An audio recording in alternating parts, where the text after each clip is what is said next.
Welcome everyone. My name is Ian Heath and I'm here to tell you about the similarities that exist between Ralph Waldo Emerson and Jesus Christ's philosophy. We live in a society in the South, nestled firmly in the heart of the so-called Bible Belt.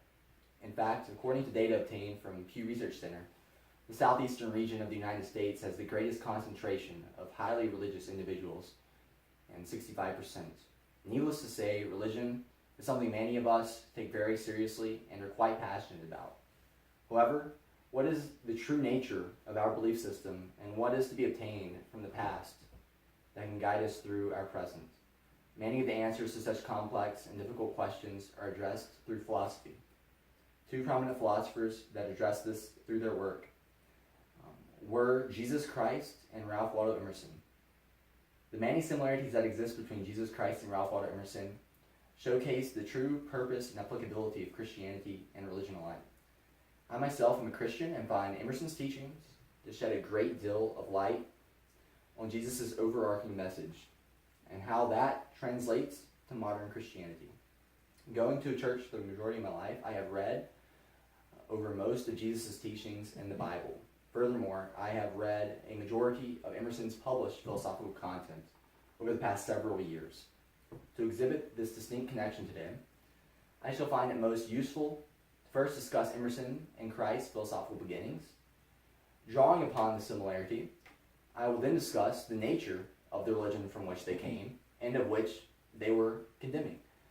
To wrap this up, I will discuss the specific and unique ways in which both philosophers condemned the application of that religion in their work, philosophical work, and how that can apply to the nature of established religion today.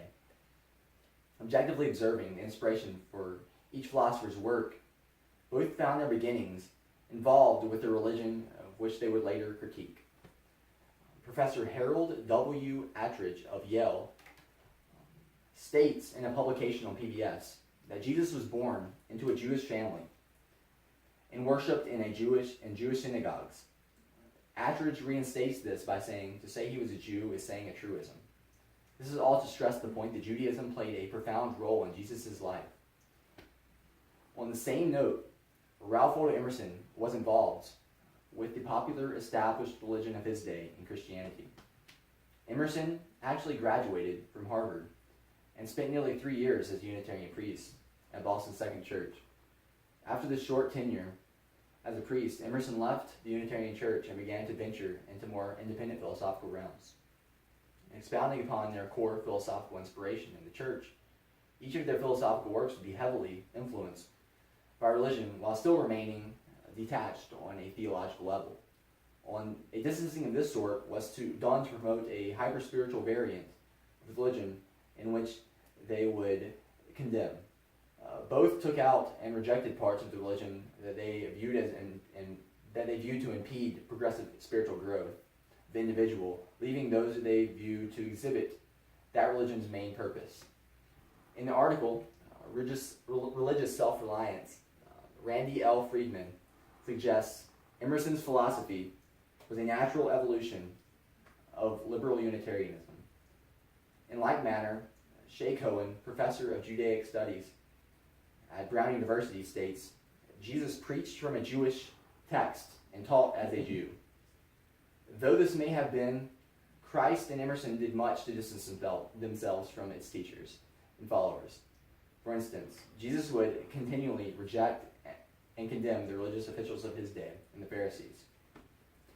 Such an illustration is shown in Matthew chapter 23, verse 15, where Jesus states, "You travel the land and sea to win one follower, and when you have done so, you make that person twice as fit for hell as you are." Emerson shares a similar view when he states, "Beware of the person who claims to know and speak of God." In essence, Christ and Emerson suggested that the teachers of the Bible were misguiding the religious masses with their shallow interpretations of the text. Jesus expresses this when addressing the religious teachers, stating, "But you prove you really are the relatives of the ones who killed the prophets. So keep on doing everything they did.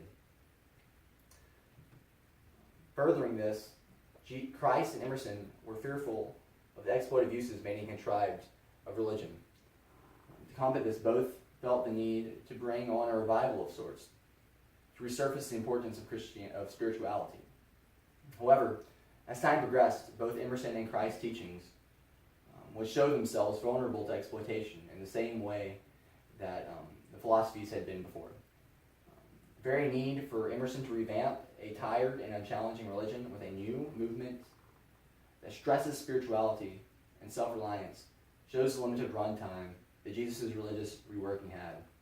Emerson acknowledged this in his work, contending that the religion had essentially devolved back into an impersonal and idle faith marked by stagnant spirituality. In Matthew chapter 23, verse 28, Jesus states to the Pharisees, "Outside, you look good, but inside, you only pretend to look good." With this quote, Jesus expresses the downfall of clinging onto meaningless actions and the exercises of religion. Sadly, this is the very thing Emerson would address in his work of Christianity. Much like Jesus, Emerson tried to limit the exploitation and misinterpretation of his teachings. Randy L. Friedman states, Emerson puts the highest value on the world around us in its most basic elements: builds, streams, skies. Emerson purposely takes the importance out of societal or cultural values, placing the highest value in the natural world around us.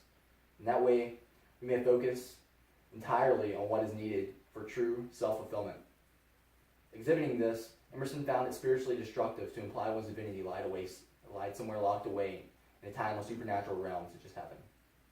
To combat this exploitation, Emerson's philosophy promotes a focus on nature that will ultimately allow one to obtain the unbridled clarity they need to uncover their truest self. It intentionally pushes out all of what was made by man so that we may meditate on ourselves. In this way, there is no deception, no frauds, and no acting. It is as real can get. It is a message both simple and immensely powerful. A message that is universal in scope and in application. A reflection upon both of their works and a reflection of ourselves can provide us with clarity as to where we have been and where we must head moving forward, so that we may acknowledge our mistakes and take appropriate action to fix them.